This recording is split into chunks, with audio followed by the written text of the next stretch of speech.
In today's video, I'm going to be talking about a family approach to celiac disease. Now, if you are a celiac, then you will be aware that celiac disease can be passed down from generation to generation. Not exactly a happy thought, so do stay watching. Hi, I'm Mike Hines from JustKnowGluten.com, creator of this channel, Gluten Advice. Now, if you like the video, you like the content, why not give it a like and subscribe to my channel. Also, hit the notification bell to stay informed of all things gluten on this channel, Gluten Advice. Having said all that, let's get straight into the content. Celiac disease is one thing you do not want to inherit through the family genes. Fortunately, it can be treated at home. Celiac disease is a digestive disorder that can pass from generation to generation. Celiac disease can cause severe damage to the small intestines as a result of eating gluten. Now, that was a very basic description of celiac disease. It's far more complicated than that. Celiac, sometimes spelt C-O-E-L-I-A-C, is Greek for abdominal region, a rather vague name for a vague disease. Unfortunately, there is no Dr. Celiac we can blame for this. What do we call celiac disease sufferers? Celiac disease sufferers are known as celiacs. Celiac disease has a known range of symptoms, and the symptoms can differ from one person to another. You can have celiac disease and not show any symptoms whatsoever, which is a little bit worrying. Celiac disease, you may not have heard of before, but it's a lot more common than you think. Over 3 million Americans alone have it. Nowadays, there are many food products and cookbooks available specifically for celiacs. Now, before you start treating yourself at home, do go see a doctor first to make sure you're getting the right treatment. Diagnosing celiac disease can be a little tricky. So, how do you get celiac disease? That's one question that is difficult to answer. Simple answer, no one knows. Children have been known to get celiac disease once they start eating solid food. Other people develop celiac disease later in life. Then why not leave it alone? It would be very unwise to ignore celiac disease and the symptoms, which are bloating, diarrhea, painful gas, sudden joint aches, and that's just a couple.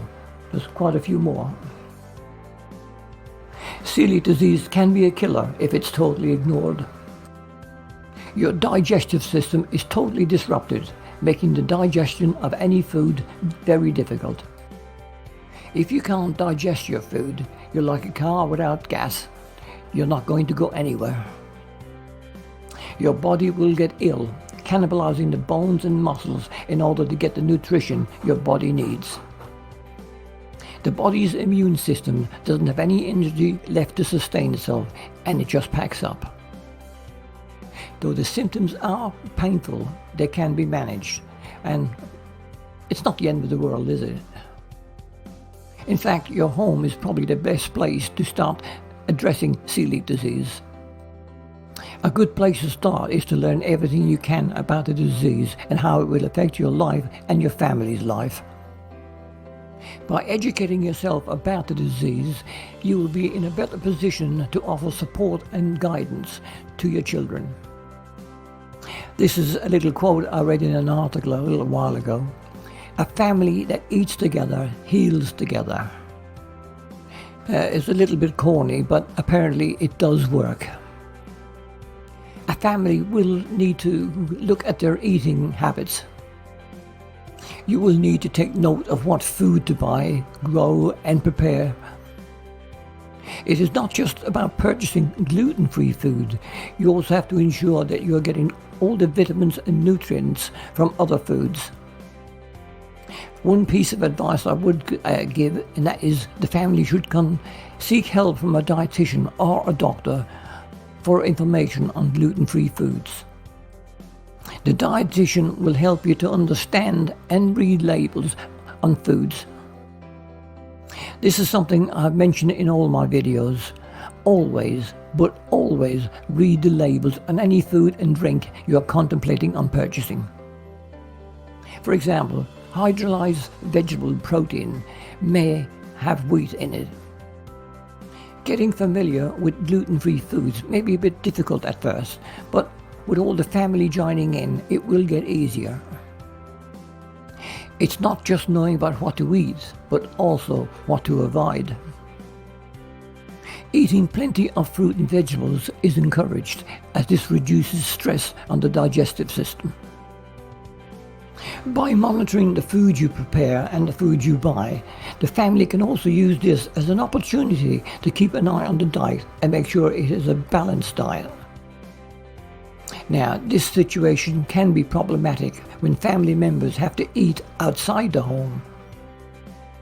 All this needs is a little forward planning. The whole process of learning about gluten-free food should obviously involve the children and the teens. One way to keep them interested would be to allow them to plan the meals. This would give them the opportunity to prepare the meal themselves, that they can either eat at home or take as a packed lunch. Situations will arise where they will have to purchase food or meals outside of the home, and the knowledge that they've gained will allow them to make a very informed decision. If your child has celiac disease, it would be a good idea for the parents to talk to the teachers at their school and discuss the dietary implications of a gluten-free diet. Parents should also take the opportunity to talk to the parents of their children's friends. Lots of family discussions on gluten-free meals is the way to go forward. All family members with celiac disease need to be aware of the dangers of eating gluten.